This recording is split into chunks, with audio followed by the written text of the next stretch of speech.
Welcome to the Observers Direct, the show in which we go meet our observers in person. This week we go to South Africa. We start in Kliptown, part of the historic black township of Soweto, and also the birthplace of the Freedom Charter. Now that was the document in which the African National Congress first laid out its priorities 60 years ago. One of the promises was that slums shall be demolished. Well, the ANC took power 20 years ago when apartheid ended, but the slums in Kliptown still exist. My colleague Julien Pain went to meet our observer Thabo. When the votes come, they say we must vote. We must vote for ANC. ANC do nothing for us. So you don't know where your grandchild is. Why did you do that to you?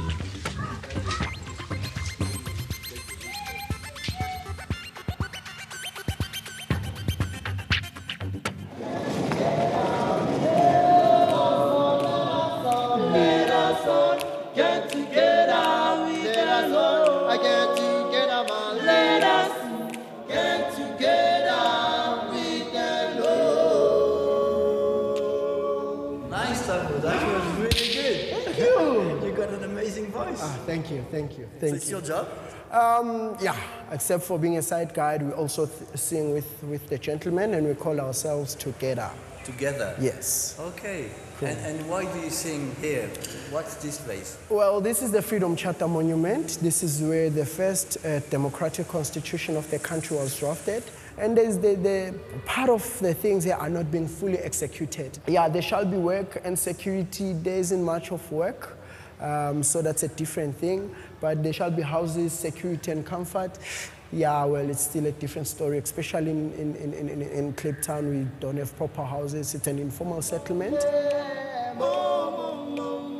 Thabo lives in Kliptown. Not much has changed in this Soweto slum since the end of apartheid. Our observer takes us to his home. What is it made of, your house? This is corrugated iron. I guess in summer it must be extremely hot. It is. Normally on summer, unless if you don't have a fan or something, or a better way of making it cool inside there, you wouldn't stay here much. The authorities have failed to provide Kliptown with running water or electricity, so residents illegally connect electrical wires and cables to the state-run supply network. It gives Thabo just a few hours of power per day, but at least it works. But right now the electricity is back, so yeah, we're on top of the game. People here feel abandoned and let down. This older resident has clearly had enough. The people are scared to talk. I'm not scared.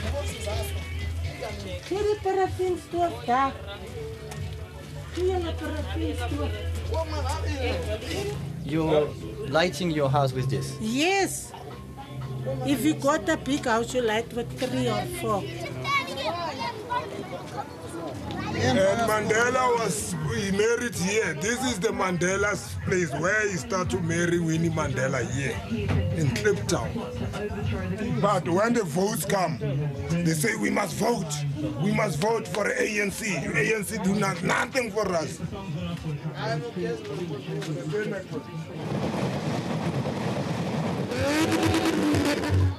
The mood at this shopping mall is totally different. Here people dream of designer goods and luxury cars. It's a far cry from the slums. You have a nice car like that? I wouldn't mind, eh? Yeah. As long as it spends, I'm happy. As long as it spends, I'm happy. When we were living in South Africa in apartheid, non-whites were not allowed to drive beautiful cars. And if you see at this event today, there's a lot of different colors, different creeds. People just come together for the love of cars. And it shows that we're finally free.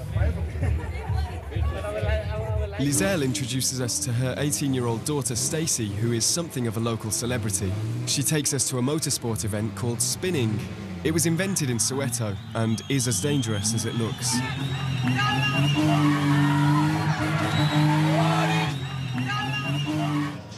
We head to the arena, where Stacey is very much at home.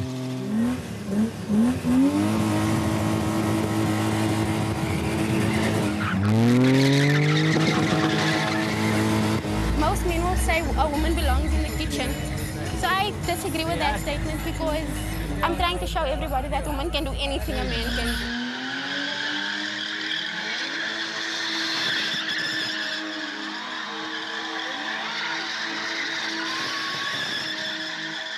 You can be rich, you can be poor, white, black, Indian, colored, anything. As long as you come here, we're all a family at Wheels and Smoke.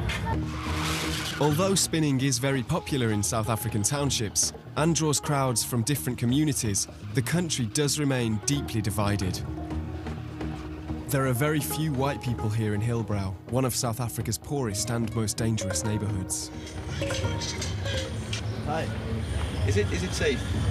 Don't go around doing wrong things, then you'll survive. Well, you need to know the rules of the neighborhood. Yeah. Don't do anything stupid, otherwise stupid things will happen to you. And yet one white middle-class family left their comfortable home in the suburbs to live in a high-rise surrounded by dilapidated buildings. So around here we've got this building, for example, which is a brothel. A lot of homeless people living around here, but this street over here is a particularly notorious area for buying drugs. We moved into this neighborhood in May 2012, and it was really out of a conviction that we wanted to live in a counterculture way to where how South Africa was living. South Africa at the time had the highest inequality ratio in the world. In the recent study, it showed that 2 South Africans have got the equivalent wealth to the poorest 50% of South Africans. And this is quite a common hijacking hotspot. In fact, I was held up here. We had just moved in, and he came to my window with a gun, and then he asked for my cell phone, put the gun to my head. And you know what happens in those moments is time sort of just freezes, you know. And I drove for about 10 meters, and I just broke down in tears, incredibly fearful of what had just happened. With the support of his family, Nigel was able to put the ordeal behind him. He and his wife have 5 children who all go to local public schools. What's it like going there with being one of the only white children in the school? Well, mainly everyone just wanted to be with me because I was white. Everybody wanted to be with you because you were. And did they, what did they do? They would come, sometimes they would come and touch my hair. Nigel's wife Trish often thinks about the life they left behind, their large house complete with swimming pool in a white suburb of Johannesburg. We do feel sadness. Sometimes it does feel like we're making a big sacrifice, but I think that is also part of our faith. We feel and we believe that God will reward us. Night falls and Nigel takes us to one of the so-called hijacked buildings where slumlords profit from the misery of others. It's hell on earth. The conditions in here are absolutely horrific. These are the people we're coming to see. Let me just say hello to them over here. Guys, nice to see you, eh? Nigel introduces us to a group of blind beggars, most of them Zimbabwean immigrants. This is my friend Enoch as well. This is Kenneth, Enoch, and Angelina. Okay. Why are there so many people, blind people here? In one place? Why? Yeah, why are you? It is partly because it's only the building, one of the buildings that accept blind people. Other buildings won't accept blind people in their flats. And the school here? How much does it cost for this room to rent? 1.2. Like €100 per month? Yes. What the owner of the flat expects is money. So at the end of the day, failing to receive his money, you will be kicked out.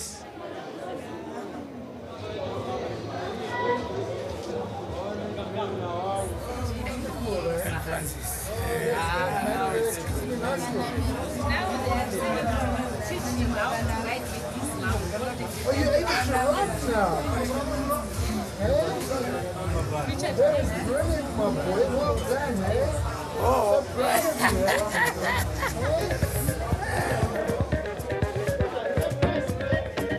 South Africa has surprised us so far.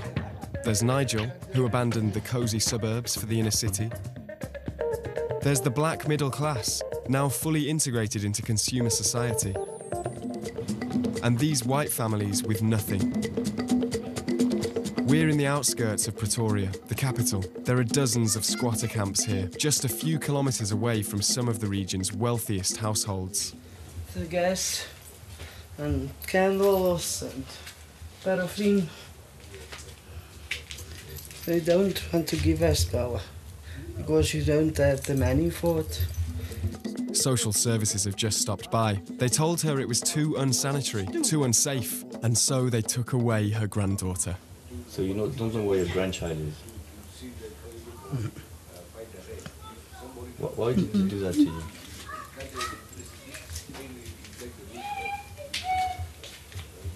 For those living here, the end of apartheid has brought nothing but trouble. You don't get work when you're white. You must. They keep saying it's affirmative action, affirmative action. But when is the affirmative action going to stop? There are only a few dozen families here, but they are just as desperate as those in the Soweto slums.